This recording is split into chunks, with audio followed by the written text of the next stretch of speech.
Hello everyone, my name is Terry. Welcome to English with Meaning. And today we talk about something that sounds like a contradiction. Discipline is freedom. I know how that sounds. But by the end of this episode, you will never think about these two words the same way again.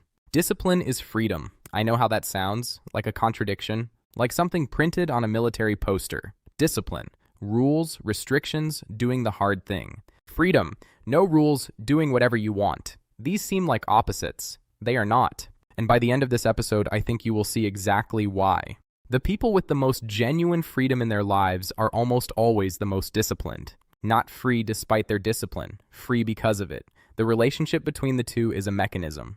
And once you understand the mechanism, you cannot unsee it. Today, we talk about what discipline actually is. Not the military version, not the punishing version, the real version. What it produces, why most people have it backwards, and how the most disciplined people you admire are, paradoxically, the ones who seem to move through life with the most ease. B1 level English, 10 new vocabulary words at the end. Let's begin. Here's the standard story about discipline and freedom. Discipline. You wake up early. You follow a strict schedule. You deny yourself things you enjoy. Life feels serious and controlled. Freedom. You do what you want when you want. No fixed schedule. Spontaneous, light, open. In this story, discipline and freedom sit at opposite ends of a line. More of one means less of the other. This story is wrong, and its wrongness is costing people years of the life they say they want. You sleep late because you went to bed at midnight scrolling a phone you didn't intend to pick up. You feel sluggish by 10 a.m. The project you care about gets delayed because the easier option was available. The language you wanted to learn got another week of, "I'll start properly soon." Is that freedom? You did what you wanted in each individual moment, but the accumulated result is a life that feels out of your control. Undisciplined freedom is not freedom. It is drift. Drift produces a life shaped by impulse rather than intention. The person who wakes early does their important work. They have a life that actually goes where they point it. Let me explain the paradox precisely. Discipline in one area creates freedom in other areas. This is the mechanism. Simple when you see it. Invisible until you do. Example 1. The writer. A writer who writes for 2 hours every morning, without exception, has discipline in those 2 hours. That discipline is real. But what does it produce? The rest of the day is free, genuinely free. The work is done, the creative obligation is met. The writer without this discipline, they carry the unfinished work everywhere. Every free moment is contaminated by the awareness of what isn't done. Example 2. Physical health. A person who exercises consistently, who has built the habit so deeply that it requires no daily negotiation, is disciplined. What does that produce?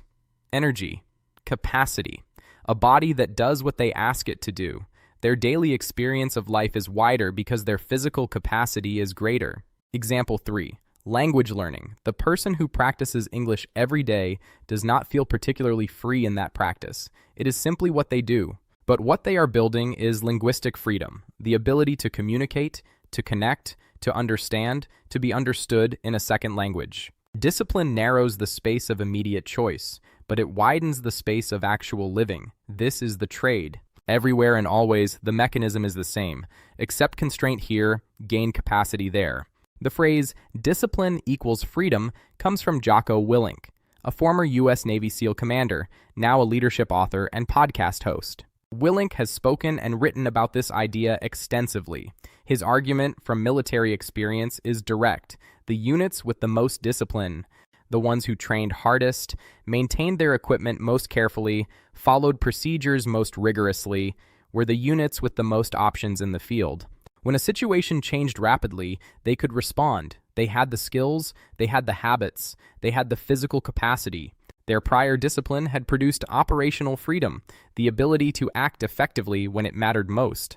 The undisciplined unit, by contrast, had more leisure during training and less freedom when it counted.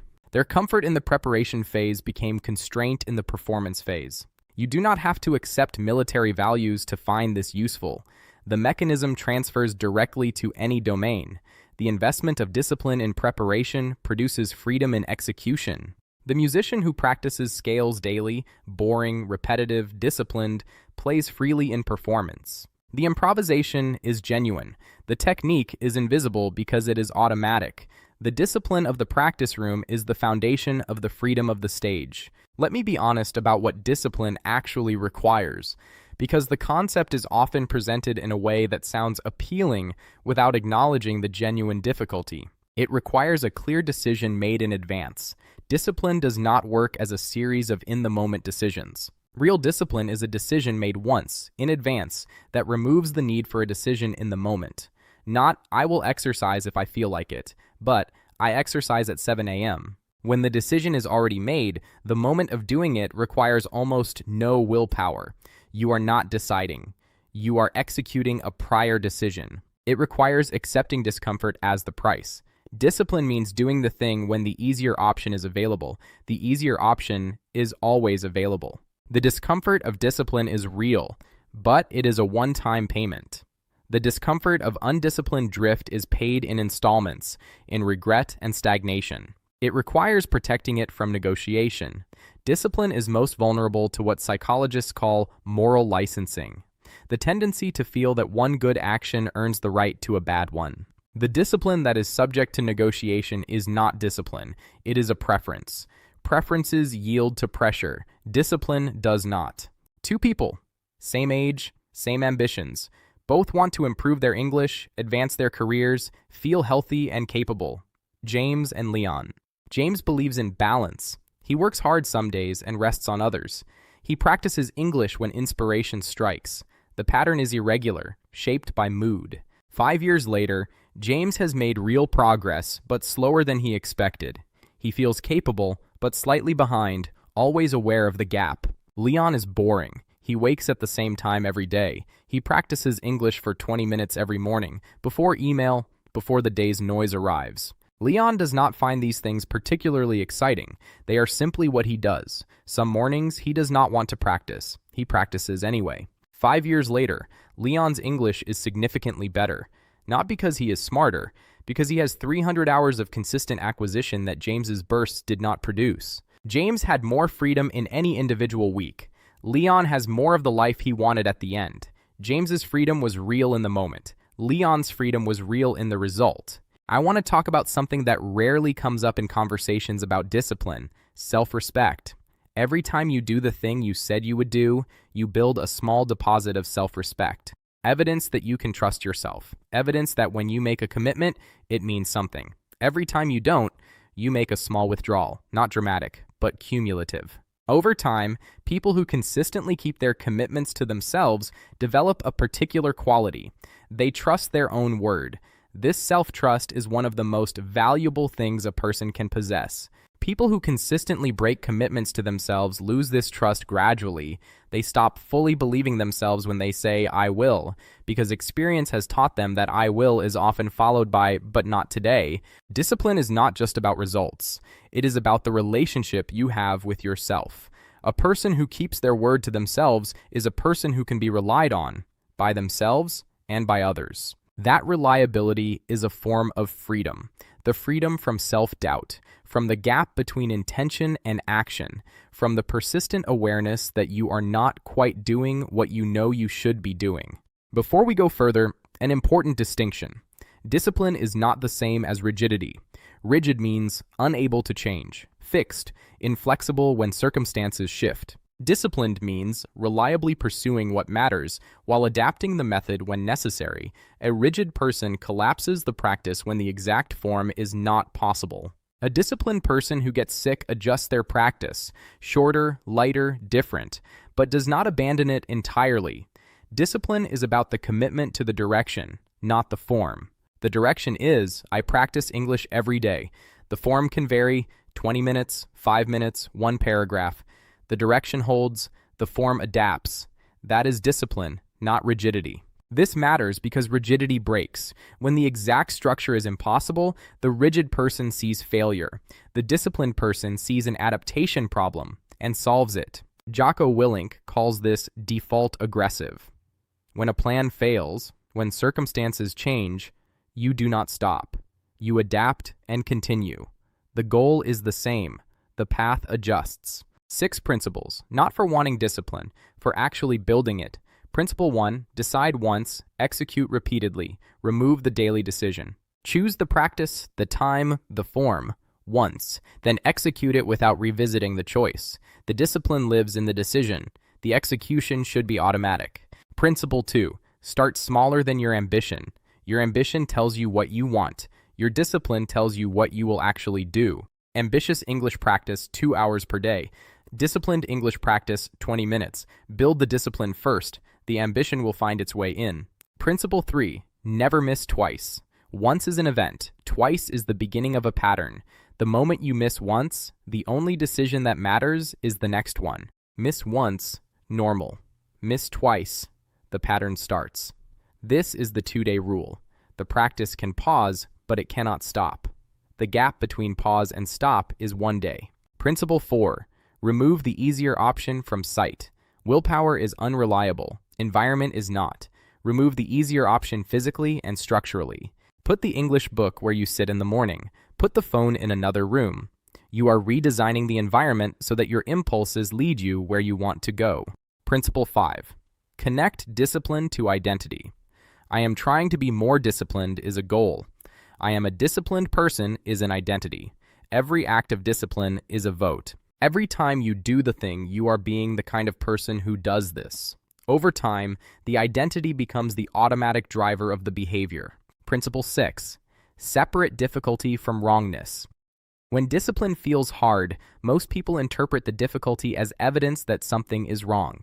It is not. Hard means you are doing the thing that produces the result. Easy means you are doing the thing that keeps you where you are. Discipline is supposed to feel like resistance. Let me speak directly about what discipline means for your English. English fluency is not a talent question. It is a discipline question. The people who reach genuine fluency have almost universally made daily practice non-negotiable, not occasional, not when inspired, daily, even briefly, every day. A daily English practice does not require motivation. It does not require perfect conditions. It requires one decision, made once. This is what I do. The freedom that produces the ability to think in English without translation, to speak without searching, to communicate with confidence in rooms where your native language is not spoken. Your English fluency lives on the other side of daily discipline, not motivation, not talent, daily discipline, for long enough that the compounding becomes visible. Your practice for this week. Define your minimum, the smallest English practice that you will do every day. Decide the time and do it tomorrow. The practice starts there. 4 questions. Take real time with each. Question 1. Where in your life do you already have genuine discipline? Something you do consistently. What has that discipline produced? Name the freedom it created. Question 2. Where in your life do you have the most drift? Where do you have the most "I'll do it when I feel like it"? What has that drift cost you over the last year? Question 3. If you could make one practice non-negotiable, one thing that you would simply do every day, what would it be? How small would it need to be? Question 4. What easier option do you need to remove from your environment? What makes the undisciplined choice too easy? Write your answer to question 3 in the comments. The smaller the better. That is the practice. 10 new words from today, all B1 level. All words you will use regularly in English conversations about life, choices, and change. 1. Discipline. Definition. The ability to control your behavior and do what needs to be done, even when you do not feel like it. Discipline is training yourself to act according to your values and long-term goals. As a verb, to discipline yourself means to train yourself to behave in a controlled way. Synonyms: self-control, self-regulation, training yourself. 2. Freedom. Definition. The power to act, speak, or think without restriction. The ability to do what you choose. Personal freedom. The ability to shape your own life. The paradox: discipline produces this kind of freedom, even though it feels like its opposite. Synonyms: liberty, autonomy, the ability to choose. 3. Impulse. Definition: a sudden, unplanned urge to do something, a desire that arrives quickly and wants immediate action. Acting on impulse means doing something because you suddenly want to. Discipline is the ability to notice an impulse and choose whether to follow it.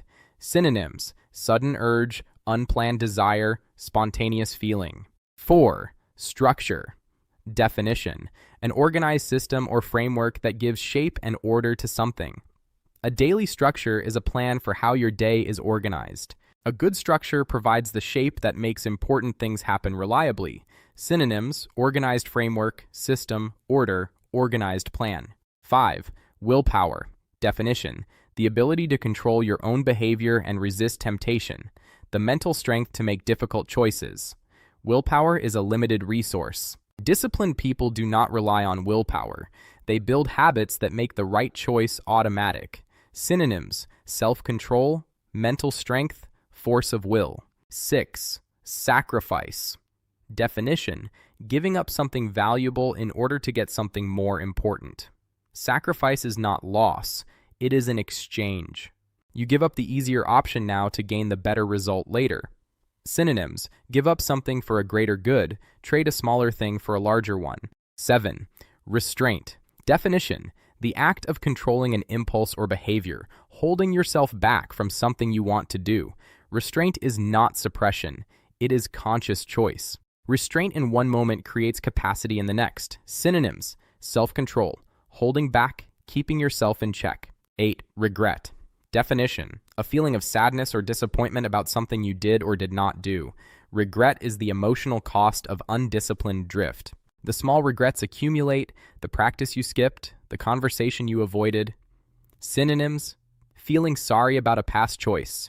Remorse. 9. Mastery. Definition: a very high level of skill or knowledge in something. Complete control and ability. Mastery is never sudden. It is the product of sustained practice. Mastery produces the ultimate form of freedom, the ability to do something effortlessly. Synonyms: expert skill, complete ability, deep capability. 10. Autonomy. Definition: the right and ability to make your own choices. Self-governance. Autonomy is what most people mean when they say they want freedom. You become more self-directed, not less, as your discipline grows. Synonyms: self-direction, independence, self-determination. Let me end where I began. Discipline is freedom, not a slogan, a description of how things actually work. The freedom you want, to use English without effort, to do the work that matters, to live a life that goes where you point it, is not on the other side of less discipline. It is on the other side of more. Specific, intentional, non-negotiable discipline. Applied daily. For long enough. The person who wakes up tomorrow and does the practice is building the conditions in which real freedom becomes possible. The cage that most people live in is not made of rules from outside. It is made of undisciplined drift, of impulses followed, of commitments avoided. Discipline does not build a cage. Discipline tears one down. You already know what the practice is. The question has always been whether you are ready to decide once and then execute without revisiting the decision. That decision is available to you right now. Make it. Thank you for watching and listening. See you next time. Discipline is freedom.